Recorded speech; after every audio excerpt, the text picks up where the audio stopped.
इस वीडियो में हम बात करेंगे मैनिफेस्टेशंस के बारे में। अब मैनिफेस्टेशंस एक ऐसी चीज है जो हम में से मैक्सिमम लोग बिलीव करते हैं, क्योंकि हर इंसान की अपनी एक इच्छा होती है। कोई इंसान चाहता है कि मैं विदेश में जाके पढ़ाई करूं, वहां सेटल हूं, जॉब करूं, बिजनेस करूं, या फिर कोई व्यक्ति है जो चाहता है कि मेरी जॉब में प्रमोशन हो, सक्सेस मिले, मैं अथॉरिटेटिव या लीडरशिप पोजीशन पे रहूं, या फिर किसी ना किसी तरीके की ग्रोथ चाहता है जॉब में। या फिर बहुत से ऐसे लोग हैं जो चाहते हैं कि मैं जॉब से स्विच करके बिजनेस में आऊं, और एक बिजनेस माइंडसेट भी होता है उनका कि वो इस बिजनेस को जो है फुलफिल करना चाहते हैं। कई ऐसे व्यक्ति होते हैं जो चाहते हैं कि मेरी जल्दी से शादी हो, मेरे अच्छे घर में शादी हो, और मैं एक सुखी जीवन बिता सकूं। तो हर व्यक्ति का अपना एक डिजायर होता है। अब इस डिजायर को फुलफिलमेंट करने के लिए हम मैनिफेस्टेशंस करते हैं। चाहे तो हम भगवान के आगे पूजा करते हैं, उनसे अपनी इच्छाओं को शेयर करते हैं, या फिर हमें से ऐसे बहुत से लोग हैं जो अपने डिजायर्स को डायरीज में लिखते हैं और उनको हमेशा पढ़ते हैं ताकि हम मोटिवेटेड फील करें। या फिर ऐसे बहुत से लोग हैं जो एंजल नंबर्स पे भी मैनिफेस्टेशंस करते हैं। इस वीडियो में मैं आपको बताने वाली हूँ वैदिक वे ऑफ मैनिफेस्टेशंस के बारे में, यानी कि आप अपनी कुंडली के माध्यम से कैसे मैनिफेस्टेशन कर सकते हैं। सबसे पहले इसके लिए चाहिए होगी आपको आपकी कुंडली। तो वो आप किसी भी सॉफ्टवेयर पे जाके उसको डाउनलोड कर सकते हैं। एंड में मैं आपको एक टिप बताऊंगी, इसलिए आप मेरे साथ अंत तक जरूर बने रहिएगा। तो चलिए आगे बढ़ते हैं और इसको समझते हैं कि कैसे आप अपनी कुंडली के माध्यम से मैनिफेस्टेशंस कर सकते हैं। जब आप अपनी कुंडली खोल लेंगे तो आपको कुछ इस तरीके से अपनी कुंडली दिखाई देगी। अब ये जो कुंडली है, इसमें ये जो मैंने न्यूरोमन नंबर्स में लिखे हैं, ये दरअसल होते हैं हाउसेस। और ये हाउसेस जो है ये फिक्स्ड होते हैं, चाहे वो आपकी कुंडली हो, मेरी कुंडली हो, या फिर किसी की भी कुंडली हो। यहाँ पर हर हाउस में आपको कुछ ना कुछ नंबर जरूर दिखाई देंगे। फॉर एग्जाम्पल, हो सकता है यहाँ पे आपको कभी नंबर 4 दिखे, या हो सकता है यहाँ पे आपको नंबर 6 दिखे, या फिर हो सकता है यहाँ पे आपको नंबर 8 दिखे। तो ये जो भी नंबर्स होते हैं ये दरअसल राशि के नंबर्स होते हैं। सो नंबर 8 की जो राशि है वो होती है वृश्चिक, यानी कि स्कॉर्पियो राशि। यहाँ पे देखिए मैंने सारी राशियों की लिस्ट लिखी है, और हर एक राशि का एक रूलिंग प्लैनेट होता है जो भी मैंने बगल में लिखा हुआ है। सो फर्स्ट राशि हमेशा एरीज रहती है, मालिक मार्स है। सेकंड टॉरस का वीनस, जेमिनी मर्क्यूरी, कैंसर का रूलिंग प्लैनेट मून, लियो का सन, वर्गो का मर्क्यूरी, लिब्रा का वीनस, स्कॉर्पियो का मार्स, सैजिटेरियस का जुपिटर, कैप्रिकॉर्न एंड एक्वेरियस दोनों का सैटर्न है, फिर पाइसेस का जुपिटर है। सो हर एक राशि का एक रूलिंग प्लैनेट होता है। अब हमें फोकस ये करना है कि आपकी जो कुंडली है उसमें ये 11th हाउस जो है यहाँ पे कौन सा नंबर लिखा हुआ है, क्योंकि 11th हाउस ही है वो हाउस जो आपकी इच्छा पूर्ति का घर होता है, यानी कि house of fulfilment of desires का। तो मान लीजिए अगर आपका यहाँ पे 8 है, तो ये एंटी क्लॉकवाइज इंक्रीज करेगा। 8 के बाद 9, 10, 11, 12, 1, 2, 3, 4, 5, 6 एंड 7। तो इस व्यक्ति की जो कुंडली में नंबर 11th हाउस में जो नंबर है वो नंबर 6 है, और नंबर 6 जो है वो है वर्गो का, और जिसका मालिक है मर्क्यूरी।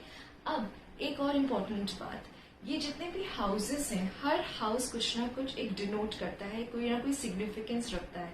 तो ये जो प्लैनेट है मर्क्यूरी, जरूरी नहीं है कि वो यहाँ बैठा हो, वो आपकी कुंडली में कहीं पे भी बैठा हो सकता है। फॉर एग्जाम्पल वो यहाँ पर हो, वो यहाँ पर बैठे। तो अब मैं आपको ये बताऊंगी कि वो पर्टिकुलर रूलिंग प्लैनेट जो है आपके 11 घर का जो मालिक है वो बाकी हाउसेस में बैठा है। तो आपको उस हाउस की इच्छा अगर पूरी करनी है तो उसके एट्रीब्यूट्स करके आप उसकी इच्छा पूरी कर सकते हैं। और लास्ट में मैं बताऊंगी उस पर्टिकुलर प्लैनेट के सिग्निफिकेंस के बारे में। चलिए समझते हैं 11th हाउस लॉर्ड अगर आपके फर्स्ट हाउस में बैठा है। अब देखिए फर्स्ट हाउस जो है ये आपके खुद का होता है, आपके थॉट प्रोसेस का होता है, आपके हेल्थ का होता है, आपके ओवरऑल वेलबींग का होता है। तो अगर आपके 11 घर का मालिक अगर फर्स्ट हाउस में बैठा है तो यहाँ पे सबसे पहले आपको अपने बालों का ध्यान रखना है, अपने आप को फिजिकली इन्वॉल्व रखना है किसी भी वर्कआउट में या फिर एक्सरसाइज में।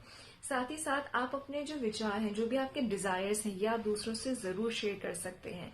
और सबसे इम्पोर्टेंट पॉइंट, अगर किसी येलो पेपर पे आप एक रेड इंक से अपने डिजायर्स को लिख के अपने घर की ईस्ट डायरेक्शन में रखेंगे तो आपके डिजायर्स जरूर पूरे होंगे। वहीं अगर आपका 11th house Lord second house से बैठा है तो सेकेंड हाउस जो है ये होता है आपके फूड का, आपकी ईटिंग हैबिट्स का, आपके पैसे का, और सबसे इम्पोर्टेंट आपकी वाणी, आपकी स्पीच का। तो यहाँ पे अगर आपको ध्यान देना है तो यहाँ पे सबसे पहले आपको अपनी ईटिंग हैबिट्स पे कंट्रोल करना है। आप कुछ भी नहीं खा सकते। अगर आप अपनी ईटिंग हैबिट्स पे ध्यान रखेंगे, साथ ही साथ जब आप किसी से भी बात करें तो बहुत ही पोलाइटली और बहुत ही तहजीब से करें, तो यहाँ पे भी आपकी इच्छाएं पूरी जरूर होंगी। इसके अलावा आप अपने डिजायर्स को किसी भी करेंसी नोट पे लिख सकते हैं और उसको आप अपने पास हमेशा रखें। अगर आपका 11th house Lord 3rd house में बैठा है, 3rd हाउस जो है ये होता है आपके सिबलिंग्स का, यानी कि भाई बहन का, ये होता है आपकी शॉर्ट ट्रैवल्स का। तो यहाँ पे जो है आपको सबसे पहले हर 2 महीने में शॉर्ट ट्रैवल्स करनी जरूरी है। आपको जरूर करना चाहिए शॉर्ट ट्रैवल्स, और आप अपनी इच्छाओं को जो है अपने सिबलिंग्स के साथ शेयर कर सकते हैं एंड इंश्योर करें कि वो आपके लिए पॉजिटिव बात बोले। साथ ही साथ आप अपनी इच्छाओं को किसी कागज पे लिख सकते हैं और उसको कंटिन्यूसली देखें बार बार, ताकि आप जो है मोटिवेटेड फील करें। अब अगर आपका 11th house Lord 4th house में बैठा है तो देखिए 4th हाउस जो है ये होता है आपके मदर का। ये है लग्जरी एंड कंफर्ट, व्हीकल, आपके प्रॉपर्टीज का। तो यहाँ पे सबसे पहले अगर आपको ध्यान रखना है तो ये आपकी अपनी मदर का ध्यान रखना है। आप अपनी मदर का ध्यान रखें, उनकी सेवा करें, उनसे ब्लेसिंग्स लें। साथ ही साथ आप जो भी घर में काम करेंगे वो आप नॉर्थ ईस्ट डायरेक्शन में बैठ के करें। कोई भी काम करें, चाहे वो पर्सनल हो या फिर प्रोफेशनल काम हो, वो आप नॉर्थ ईस्ट डायरेक्शन में बैठ के काम करें। और साथ ही साथ आप 5 मुखी रुद्राक्ष भी पहन सकते हैं। अगर आपके 11th हाउस और 5th हाउस से बैठा है तो देखिए 5th हाउस जो है ये आपके एजुकेशन का है, ये आपके बच्चों का है, हॉबीज का है, एडवेंचर का है, स्पोर्ट्स का है। तो सबसे पहले जो है आप जितना यहाँ पे सीखेंगे उतना ही आप पैसे कमाएंगे, यानी कि the more you will learn the more you will earn. साथ ही साथ आप जो है बच्चों से रिलेटेड जो भी स्टडी मटेरियल्स होते हैं या फिर स्टेशनरी है, इनका डोनेशन भी कर सकते हैं। इसके अलावा आप जो है अगर अपने आप को किसी ना किसी फिजिकल स्पोर्ट्स में इन्वॉल्व रखेंगे तो आपकी यहाँ पे डिजायर्स पूरी होंगी। अगर आपका 11th house Lord 6th house से बैठा है, 6th हाउस है आपकी सेवा का, तो ऐसे व्यक्ति को डेफिनेटली मंदिरों में या फिर गुरुद्वारे में सेवा करनी चाहिए। चाहे तो वहां पे खाना बांट सकते हैं या झाड़ू लगा सकते हैं। ये सिर्फ इतना इंश्योर करना है कि उनका स्वेट निकले। इसके अलावा अगर ये व्यक्ति जो है रोज हरी घास पे चलेंगे तो भी इनकी डिजायर्स पूरी होंगी, या फिर एक हरे रंग के पेपर पे एक ग्रीन इंक से अपने डिजायर्स को लिखें और पूजा घर में रखें। ये करने से भी इनकी इच्छाएं जरूर पूरी होंगी। अगर आपका 11th house Lord 7th house में बैठा है, अब 7th हाउस जो है ये आपके मैरिज का है, बिजनेस पार्टनरशिप्स का है, पार्टनरशिप्स का है, या आपके सोशल प्रेजेंस का है। तो यहाँ पे सबसे पहले जो है आपको आपके स्पाउस का ध्यान देना है। इसके अलावा आप अपनी इच्छाएं जो है अपने स्पाउस के साथ शेयर करें और उनसे कहें कि वो आपके लिए पॉजिटिव चीजें बोलें या फिर वो आपको सपोर्ट करें। साथ ही साथ आप जो है जितना नए कनेक्शंस बनाएंगे, जितना अपना सोशल प्रेजेंस बढ़ाएंगे, इससे आपकी डिजायर्स पूरी होंगी। अगर आपका 11th house Lord 8th house में बैठा है, 8th हाउस जो है ये अकल्ट सब्जेक्ट्स का है, ये आपके इन लॉज का है। तो यहाँ पे अगर आप अकल्ट सब्जेक्ट सीखेंगे, जैसे एस्ट्रोलॉजी है, न्यूमरोलॉजी है, और ये जरूरी नहीं है कि आप जो है प्रॉपर कोर्स सीखें, ये आप ऐसा हॉबी यूट्यूब वीडियो से भी सीख सकते हैं। अगर आप अपने इन लॉज के साथ रिलेशन अच्छा बना के रखेंगे तो आपके डिजायर्स पूरी होंगी। इसके अलावा अगर आप बे लीफ पे यानी कि तेज पत्ता पे अपनी इच्छाओं को लिखेंगे या और उसको बहते हुए पानी में बहाएंगे तो भी आपकी डिजायर्स पूरी होंगी।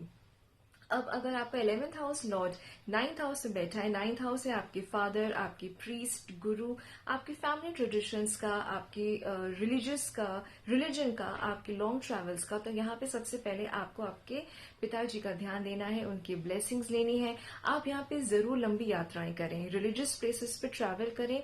आपके घर में जो भी सेंटर है वहां पे कोई चीज नहीं रखी होनी चाहिए, उसका आपको ध्यान देना है।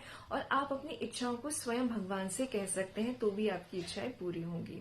अब अगर आपका 11th house Lord 10th house से बैठा है तो यहाँ पे आपको जो है लेबर क्लास को फीड कराना है। कोई भी आप उनको खाना दे सकते हैं या फिर उनको आप चाय पिला सकते हैं।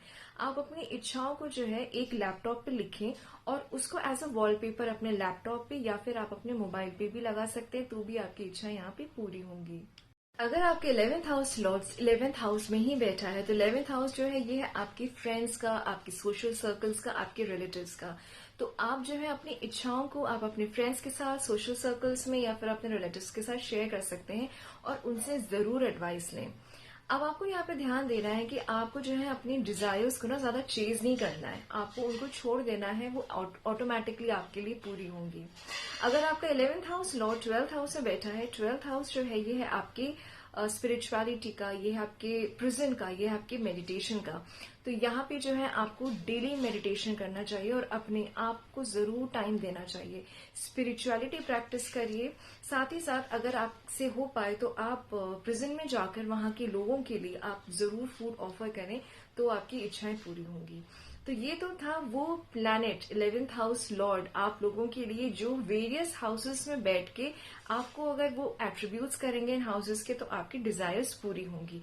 अब मैं यहाँ बताने वाली हूँ उस पर्टिकुलर प्लैनेट के बारे में जो एक्चुअली वो रूलिंग प्लैनेट है आपकी 11th हाउस का।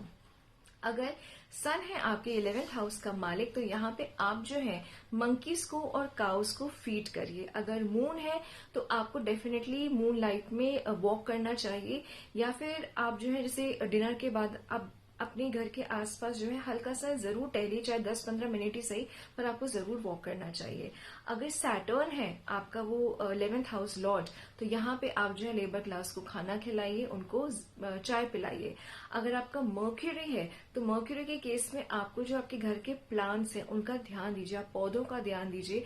साथ ही साथ अगर आपसे पॉसिबल हो पाए तो 1 साल के लिए किसी भी बच्ची का, किसी भी लड़की का एजुकेशन आप स्पॉन्सर करिए।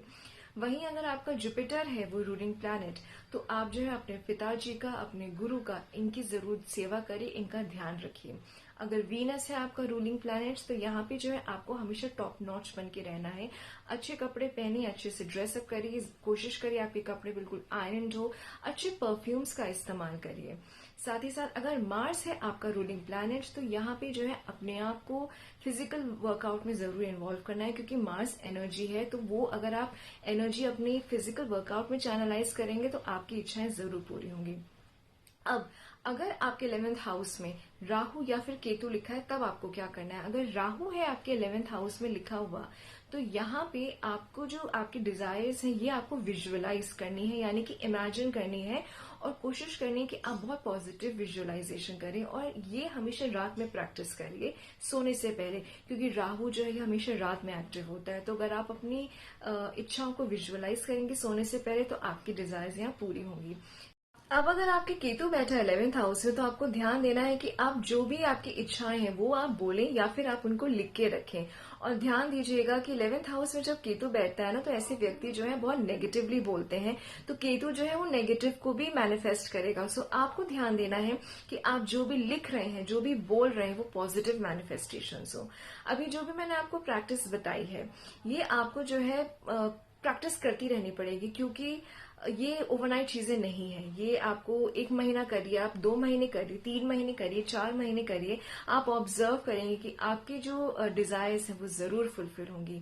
अब जैसे मैंने वीडियो की शुरुआत में कहा था कि मैं एंड में आपको एक टिप बताऊंगी, सो यहाँ पे वो टिप बताने का टाइम आ गया है। ये जो टिप है ये बेसिकली है होरा मुहूर्त।